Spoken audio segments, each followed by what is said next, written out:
വീടിന്റെ ഏറ്റവും വലിയ ഹൈലൈറ്റുകളിൽ ഒന്നിലേക്ക് വരാം. അതിന്റെ കളർ കോമ്പിനേഷൻ ആണ്. വീടിന്റെ മുഴുവൻ ബോഡിക്ക് നൽകിയിരിക്കുന്നത് ഐവറി കളറാണ്. അതിന്റെ ബോർഡറുകൾ ഗ്രേ ഷെയ്ഡിലും ഫിനിഷ് ചെയ്തിരിക്കുന്നു. ഈ രണ്ട് നിറങ്ങളുടെ കോമ്പിനേഷൻ വീടിനൊരു രാജകീയ ഭംഗി നൽകുന്നു. രാവിലത്തെ സൂര്യപ്രകാശം വീഴുമ്പോഴും വൈകുന്നേരത്തെ ലൈറ്റുകൾ തെളിയുമ്പോഴും ഈ വീടിന്റെ ഭംഗി കാണാൻ പ്രത്യേക അനുഭവമാണ്. സ്വന്തമായ ഒരു വീട് അത് വെറും ഒരു കെട്ടിടമല്ല, ഒരുപാട് കാലത്തെ അധ്വാനത്തിന്റെയും പ്രാർത്ഥനയുടെയും ഒടുവിൽ ജനിക്കുന്ന ഒരു വലിയ സ്വപ്നമാണ്. ഈ സ്വപ്നഭവനം ഡിസൈൻ ചെയ്തിരിക്കുന്നത് പ്രമുഖ നിർമ്മാതാക്കളായ ഗ്രേസ്റ്റോൺ ബിൽഡേഴ്സ് ആണ്. വാല്യൂ ഫോർ ദ മണി എന്ന് വെച്ചാൽ ഇതാണ്. നമുക്കൊട്ടും സമയം കളയാതെ ഈ മനോഹരമായ വീടിനുള്ളിലേക്കൊന്ന് പോയാലോ? Welcome to another episode.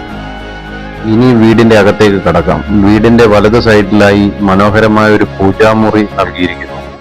തെക്കുകിഴക്കേ ഭാഗത്തായിട്ടാണ് ഇത് ഡിസൈൻ ചെയ്തിരിക്കുന്നത്.